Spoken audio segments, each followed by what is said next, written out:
Hello, hockey fans. The Minnesota Hockey Connection is on the air. We're on the air for the next half hour. I'm Kenny Gallagher along with Jerry Burrow, and we have a special guest today, head hockey coach from Duluth East, Mike Randolph. Yeah. How you doing? Good afternoon. Good afternoon to you. You're looking like you're ready to get on the ice and coach some boys. I'm gonna go there pretty soon after we're done here. So 2-0 to start the season? Yeah. Nice. Kind of a different 2-0, but it sounds better than 0-2 or 1-1. Right. So we're real happy to be 2-0. So who'd you beat? 6-3. You beat White Bear Lake. White Bear Lake, and then 3-2. You beat Wayzata.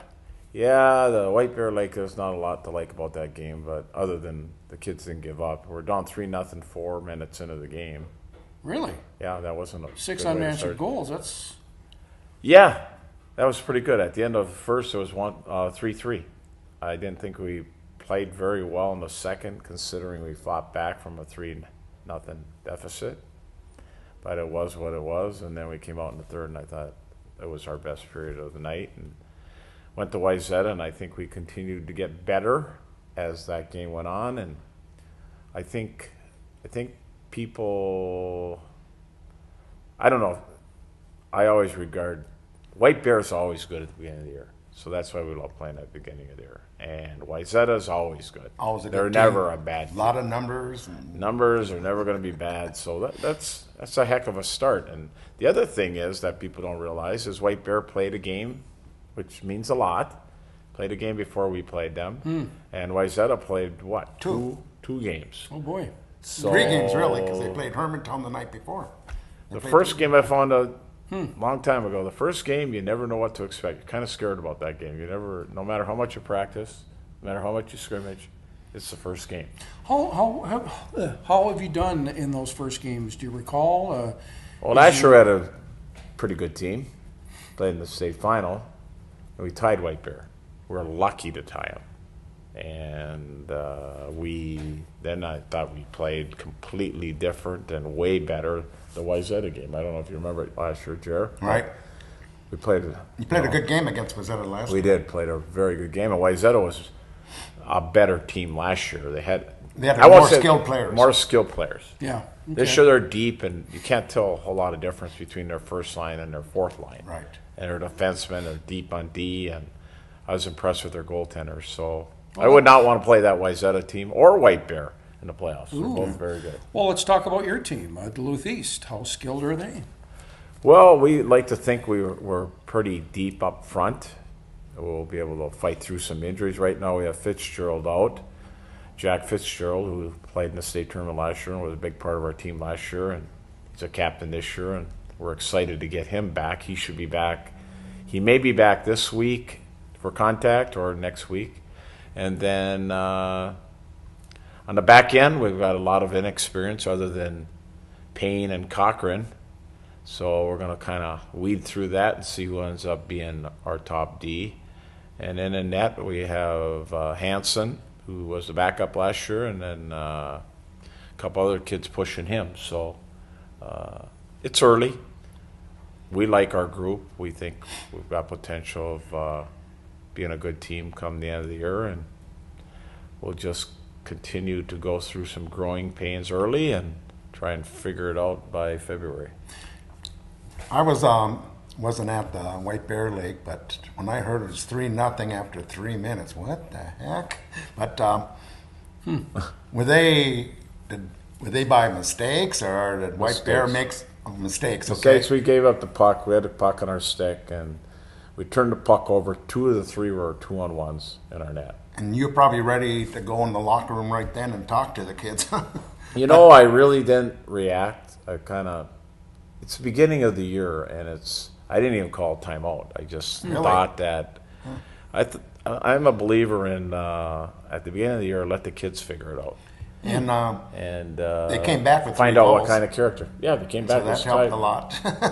They didn't. You could just tell on the bench they were Didn't panic. like, "What's going on here?" And you could tell that they didn't need a timeout. They didn't need me to talk to them. They kind of figured it out themselves because we've got a lot of experience on that bench, and I think that's the reason we got through these 2 games is because of the experience we have. We've got a lot of new kids that never played varsity hockey, and coaches around the state are all experiencing that. and no matter how much you practice, they put that jersey on and they get out in that rink, it's different. Well, Jerry, you've talked a lot about Andover, and you've got a game against Bemidji on Thursday the 6th at the Heritage, and then at Andover on December 8th, 2 o'clock start. Yep. What are your thoughts on Andover, Coach? Coach? Jerry's got his thoughts. My thoughts? Yeah. Andover will be a great game for us. We need a game like that to find out where we're at. We know Andover's the top team. The top people in some rankings have us above Andover, Right. but I don't. don't agree with that. I think a lot of our high ranking is based on last year. That's kind of what a lot of people do, but Andover has their whole team back. Right. Other than their captain, a big, strong right winger, their whole team's back. We saw them this summer. They beat us 5-1. They're an excellent, excellent team, and going into their building, it's going to be a great task for our kids, and I love it because we're going to find exactly how good we are and where we're at as far as systematically and depth-wise and everything else. So we're looking forward to that challenge, and people don't realize that after that game we play Cloquet. Yeah. So we're going to find out. I think those are the two top teams in our section, and let's see where we're at against them. Yeah. Plus that game, being the big game it is, I think it's going to go for the #1 seed for the year. It could, because I think we play a tougher schedule than Andover. I think Right. they play a weaker schedule, and I think that based on the QRF last year, if they beat us, I don't think they may not have a loss all year. They're not going to really. They play Minnetonka in the outdoor game, And they got but they're not really Maple gonna Grove win. a couple times. Yeah, the outdoor game's not going to mean in the ranking a whole lot, Right. because it's outdoors and it's on hockey day, so So it probably means they don't more have to a you lot of guys. games. They don't have a lot of games that they'll lose points. So Right. we go with the QRF, and once you get to know weekly where you're at. And High school hockey uses that, huh? Or QRF? yeah, Oh, Yeah. yeah. Yeah. I've never Hey, seen that mentioned anywhere in any rankings or. Last year was the first year. Okay, all right. Hey, it was good news that we found out that Brendan Flaherty is cancer-free. And another story on coaching, you lost one of your assistants you've had for many years. He's moving to Colorado, Brendan Brooks. Yeah, tough loss. Can't replace him. People ask me, who are you going to hire? I'm not going to hire anybody. You can't replace Brendan Brooks. He did a great job for me. Good with the kids. Played for me. Coached Bantams for umpteen years. Coached the JV, and he's going to be a huge loss on our staff. And we wish him nothing but the Right. best. But he's a hound. He'll always be a hound, and he'll follow us and stay in contact with him. Great family, Well, great person. who will replace him? You have to find somebody. I don't have to. No. It takes.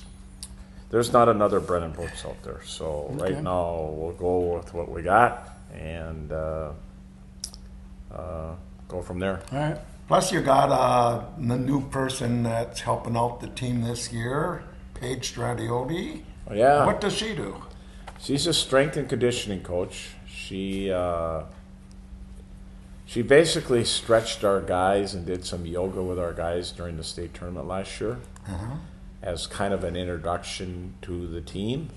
And then she did some off-ice stuff this summer, actually starting in April, and did it all the way through. And then some of them wanted to go in the weight room and work out. So she set up programs for them, and to be honest with you, she's done an incredible job. The athletes that she's worked with, you can really notice a difference in their strength and their speed, and they're just really fit. And she was a sprinter, a 3-time All-American in college. So it's very common knowledge that if you want to get quicker on the ice in the off season, sprint. Well, there's no better person to teach sprinting than a 3-time All-American. Right. I would agree. So she's done an incredible job, and it's been very noticeable in our program, and we're very, very excited to have her part our program. I notice all the good teams now are doing stuff like that. You almost have to if you want to get to the next level because you're going to be behind so many people on strength and speed. Well, I'm a firm believer. You will never change my mind on this one. Hockey players are made in the summer. And the ones that go to work, and that's not playing AAA and playing all this hockey during the summer. It's going to work in the weight room, going to work on sprinting and the off-ice stuff, and let your mind kind of get away from the game, and so that when you come in during the year, you're fresh. And if you've done your work during the summer, you'll feel a difference, and you'll be ready to go come winter. Was that a routine for a young Mike Randolph back in the day? You know, I didn't have the opportunity to have. I did a lot of my stuff alone, like in the basement, not really knowing what I was doing. I don't think I Did some bench But you had a press routine? and- Yeah, I didn't really. I was like a lot of high school kids. I didn't know what to do. Yeah. I don't know if I'm doing But the you right were thing. doing some calisthenics. I was maybe, doing and- something, Yeah. but I was out. But your you know, mindset was you wanted to get prepared for the season. right? I played baseball. I played football. You know, when we were young, it was there wasn't no TV, no phones, No. no nothing. No. Watch the Ed Sullivan Show on Sunday night. Yeah, and go to bed. And go to bed. Yeah. But I was outside all the time doing something. you Yeah, know. yeah. So now there's more to do for these kids, and it's not a lot of physical activity. Where in our day it was always physical activity. Wherever there was a game, or even if you're playing marbles was big in my A lot day. of bike riding. Bike riding. Yeah. You never got to ride anywhere. A lot of Yeah. walking. A lot of walking. So I walked up that hill at Lower Chester. You know where that Yeah, is, many Kenny, times. right? Oh, we went Walked up that that hill many times, jumped those boards, and jump on the ice. Yeah, we had to go over those boards to find the puck. Yeah. And then come back up to finish the game. There you go. Yeah. So Hey, you've been doing these camps for peewees and bantams during the summer for at least 10 years, huh? yeah, But probably more. what are you teaching the kids at that time to get them ready for high school? And when they do get to high school, do you have to make big changes again? Well, I think it's an opportunity for the kids and myself to get to know each other, number one. Number two, the peewees just kind of constantly work on the skills. I think sometimes it's game heavy, and they play a lot of games, and it's a proven fact that a player, well, Crosby, for example, a great player in the NHL, has the puck on his stick during the game just over a minute. So you're not going to develop a lot of skills doing that. In youth hockey, they'll play 50 to 60 games, and so they're not. And my son's been through youth hockey, Right. and I actually started this camp when Jake was a mite or Right. squirt, and so we work a lot on the skills, Jer, and then as they get older and bantams, we get a little bit more into how we play and continue the skills.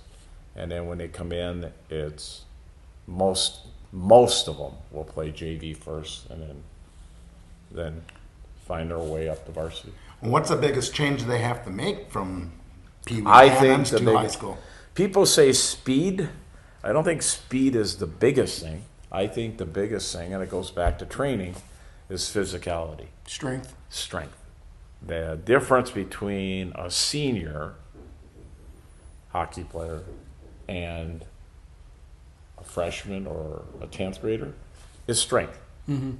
Jacob Jeanette could skate as well as a lot of players, Right. but physically, It's not there. he's not there. He's getting there because now he's realized the importance of going to the weight room and training, and he's training during the season. But I think truly the biggest step, I'm amazed that more people don't say that, but the most common, whenever a player gets interviewed, well, what's it like to go from bantams to high school or from high school to college? Speed of the game. Well, the speed of the game is because of the skill of the players. Every guy can catch a pass. Every guy can give a pass. The puck moves faster. It's not so much the speed of skating. It's the speed of the puck. Moving the puck. And that's where the speed of the game comes in. But then the game gets, as you go up in levels, the rink shrinks. okay? Because there's not enough room. No space. So now it gets into being more physical, grinding, and that's where I think the biggest adjustment for kids is the physical part of the game. If you're just joining us, head coach Mike Randolph with Duluth East going to sit in with us for this half hour. We're maybe halfway through now, but Keith Huffer Christensen. We lost Huffer, 74 years old. What do you recall of Keith's career? Of course, UMD, and went on to a professional career, fighting Saints, U.S. Olympic hockey captain. I actually skated with them with the Olympic team. I was younger, and I got to go to their That camp. 72 team? Yep. And people don't realize, if you ever saw his stick was here. It was almost taller than him. Really? And he could handle that thing. Like most kids go to the nose or the chin or whatever. He had a really long stick. Interesting. And he could really, really handle that stick. He was an incredible player. Right. And even better than a player, he was an incredible person. You would never know that he was Keith Huffer Christensen. He was just in a class of his own. And he treated everybody with respect. Yeah. And he was just a class act. His son said something very profound. He said, I had a lot of skills that my dad had, but I didn't have his hands. Yeah, he had incredible hands. And that really sets you apart. And with a stick like that. Yeah. I mean, I looked at that stick and I go, I couldn't handle that. I put it in my hand and I couldn't play with that. But he could handle it. Isn't that something? He was good with it too. Yeah, he was the captain. He was a tough little guy. He was the captain of that Olympic team. He was the captain of UMD. But if you look at that jersey, it's got the C on it. And every guy that was there that spoke at the memorial that we were at had nothing but heaping praise and the fact that he was the best player on every team he played on. Yeah, he was. He was truly the best player and could you skate? Worth the Could price you skate of with admission. Oh yeah, All I right. stayed with him. Okay. We got to know each other, and our paths crossed actually last winter. It was great to see him. He was feeling pretty good at that time. Was at a high school game with family and friends, and had a great talk with him. And like I said, he always had time for people, and he had a great personality, and he loved hockey, and so we got along fine because we both loved hockey. I asked John Gilbert, I said, where did he get the nickname Huffer? And John kind of giggles and says, he doesn't know. You ask him, and he's not sure where he got the nickname, but do you know where he got the nickname? No, I don't. No. I thought it was a neat name for him. Yeah. Separated him from everybody else. And I think his brother's nickname was Brush. Yeah, I think it was. Okay, Yeah. so. But lots of true gentlemen and a true hockey legend there. Well, going back to high school, you're talking about the way the game is played now and the speed and strength of some of these players. 5-on-5, there's hardly any spaces. So it seems like it doesn't matter what level from high school up, that special teams are so important. And I think more than ever in the history of hockey, face-offs. Do you work on those a lot? We do a little bit, probably not enough. We probably don't work enough on special teams either, because we're so busy doing other things. But yeah, you're right. It's face off. Well, it's puck possession. All right. You don't win a draw, you're chasing the puck all the time. So it's a big part of the game. I pay attention, especially on face-offs in our end. Like I like Ryder and right-handers on one side and Logan Anderson and left-handers on the other side because that's their strength. Mm-hmm. And I don't know if you noticed at the Wayzata game, they were out for big face-offs at the end of the game. All right. And it's a big part of the game, no question about it. You know, Jerry, you talked about Ryder Donovan having an opportunity to leave, decided to stay. How does that make you feel, Coach? And what, is kind of a special player to have his sights set on his friends and being in high school? Well, obviously, I was really excited when he told me that last year after the state tournament, and a lot of people kept doubting that. I was getting a lot of calls from media people asking what Ryder's going to do. I said, he's coming back. Are you sure about that? I says, well, Ryder's never lied to me, and I didn't think he would lie to me there, and I made him a captain, and he was looking forward to his senior year and playing with his buddies.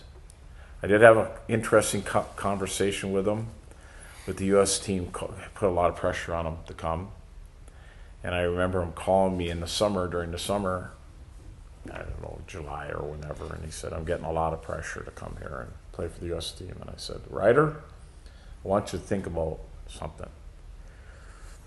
And I says,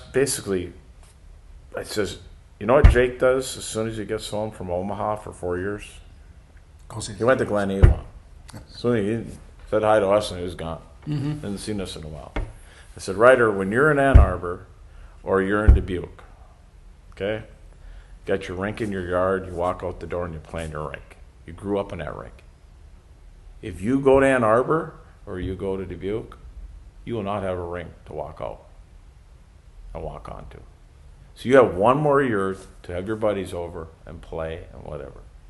And I want you to think about that before you make your decision. I know you're getting a lot of pressure, but you do what Ryder wants to do, not what they want you to do. Oh, great advice. You listen And to your coach. he obviously thought about it. Yeah. I think for Ryder's development, this is what I told Ryder last year, for Ryder's development, he needs to have the puck on his stick. He's very good without the puck. He's in the right positions. That's why he has the puck a lot. But if you go to Dubuque or you go to the U.S. team, you're going to chase the puck a lot. So the things that he needs to work on, he needs to get to the net with that big body and that reach, not playing a perimeter, and he needs to finish. All right. And those are the 2 primary things he needs to work on. He's a great skater. He's got great hands. Now he's got to put it all together and finish plays and be a little bit more selfish and score goals. And already I can see a difference. But again, back to what I said, the only way he's going to develop those things is to have the puck on his stick. If he goes to Dubuque, he's not going to have the puck on his stick like he's going to have it on high school. He's not going to have it with the U.S. team. They play college teams. What do? They dump the puck. I remember when Forbert went there and the coach went, why did Forbert go there? He's a unique player in how he plays. Now they're going to have him dump and chase him. Right, and took away all his creativity. Fairchild, they did the same thing. Yeah. So I think Ryder thought about all that. I think his agent talked to him about all that. And his agent, I just talked to his agent this weekend, and he's excited he's playing high school hockey, and he realizes what Ryder has to work on. Well, I've always felt that if you're an elite player, you're going to be an elite player after your senior year. Yeah. And high school was the place to be, and I'm glad he made that choice, and he won't regret it. No, he won't regret it. Not right. Ryder is, you look out there and see what a great hockey player he is.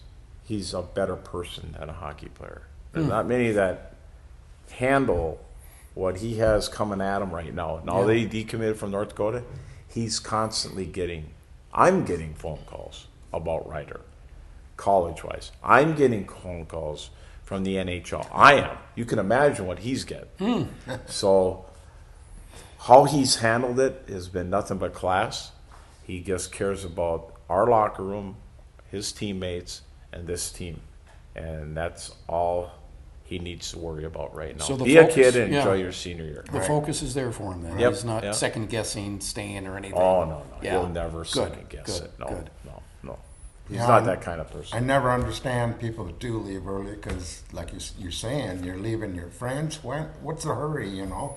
And you look at the National Hockey League, all the Minnesota players there, most of them played high school hockey through the... So you don't have to go to that fast. Some guy got on me about Forbert because I made a couple comments in the paper about Forbert leaving. I still don't agree with that decision, and I openly say that because of what we just talked about. Right. And he goes, well, he's playing in the National Hockey League. But he would have anyhow. But let's think about this. He's trying to tell me that the U.S. team got him to the National Hockey League. Well, how many years did he play in the U.S. team? 1. How many years he played East? 2. Played youth hockey before that. How many years did he play in North Dakota? Okay, they played 1 year in the U.S. team, went to North Dakota. How many years did he play in North Dakota?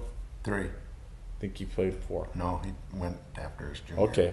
Then he played in the minors, right? 2 or 3. Okay. So that 1 year is amazing. That 1 year got him to the National Hockey League. I think the U.S.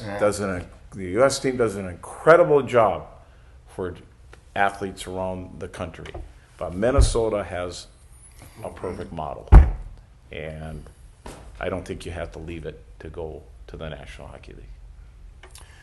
Mike Randolph joins us, 2-0 to start his Duluth East hockey team. You've got a game Thursday, Bemidji at Heritage, 7 o'clock, and then at Andover on Saturday the 8th, and then you'll be back to take on Clocasko Carleton at the Heritage on Thursday, December 13th.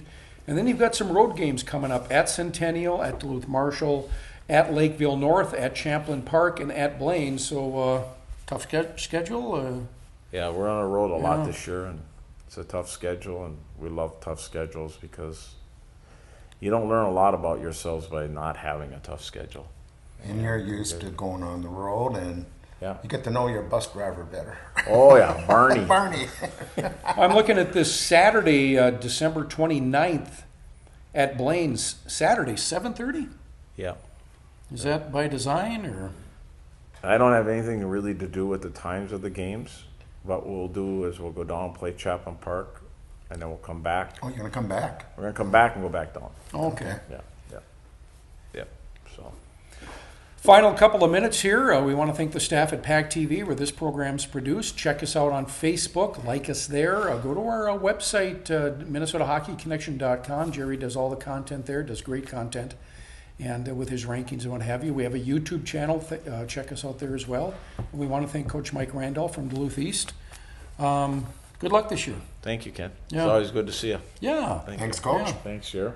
Aren't you going to give us your rankings? Time's up. Oh, Did I talk too much? Where do you got East? I got him number 5. Number 5. But I got Tonka, Edina, Andover, and St. Thomas ahead of them. Well, things will change. That'll change as time goes We'd on. rather be down to 10, 11, 12. Work your way up. Yeah, work your way up instead of going back down. Like Maple Grove. They just Yeah. put 'em in You don't there. want the target on your back early? No. Okay. Those are good rankings. We should probably be down 11 or so. There's not too many teams. Just like I said in my thing, in A, there's only 6 teams that are going to win this state tournament right now. Final thoughts? Anything we forgot to ask you? Any pressing issues that we overlooked? No, I Topics? would just say if you're a hockey fan, 22 is worth the price of admission. Right or There you go. Donovan. Number Come out. 22. Come Well, on. the scouts are coming out. Nice. Not many times a player comes Nice. through this area. You've had a lot of good players, Coach. Yep. You're putting them in that group of some of the best.